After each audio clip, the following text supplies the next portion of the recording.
Hello, Gaurav Jha this side. Welcome to our YouTube channel Aryavart. Today's video topic is Indian National Movement. India's struggle for independence was one of the most significant events in modern history.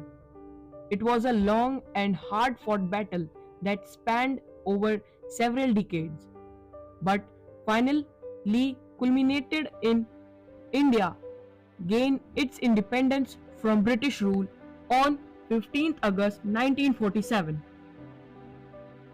To understand the Indian national movement, we need to look at the back Indian history. India was under British rule over 200 years.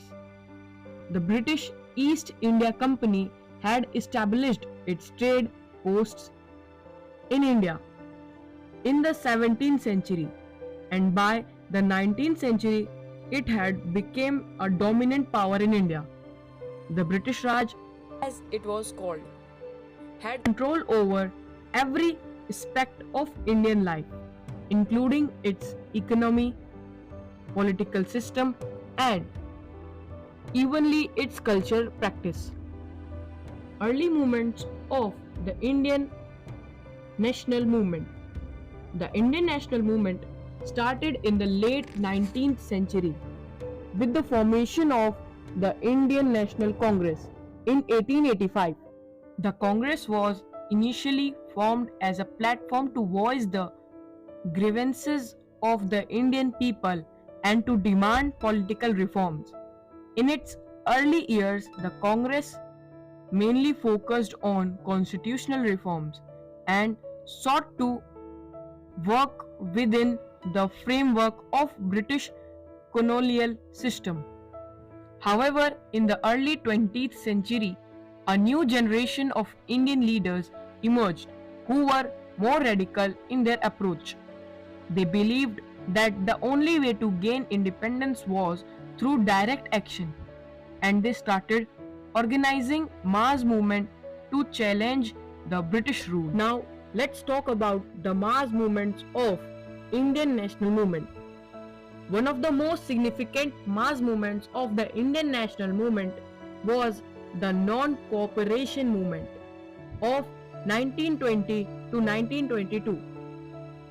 The movement was led by Mahatma Gandhi, who believed in non-violent resistance as the means of challenging British authority. The movement saw widespread participation from people over India who boycotted British institutes, refused to pay taxes, and evenly resigned from British government jobs. The non-cooperation movement was followed by the civil disobedience movement of 1930 to 1931.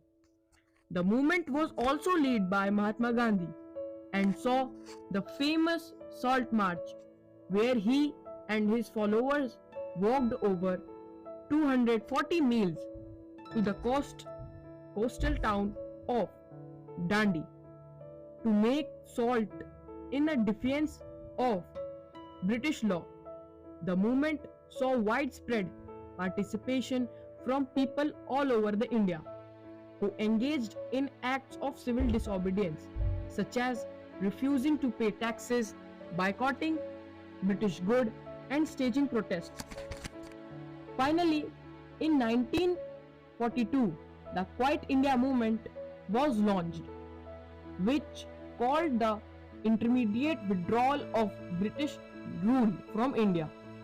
The movement saw widespread participation from people all over the India who engaged in acts of civil disobedience, strikes, and protests.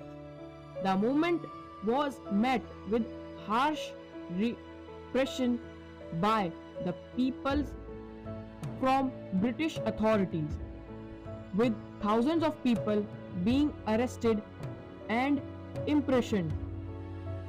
Now, finally, the conclusion.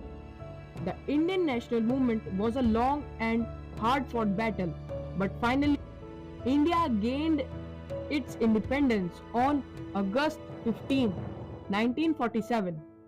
The movement was marked by the tireless efforts of millions of Indians who fought against the colonial rule and the leadership of people like Mahatma Gandhi, Jawaharlal Nehru, and Subhash Chandra Bose.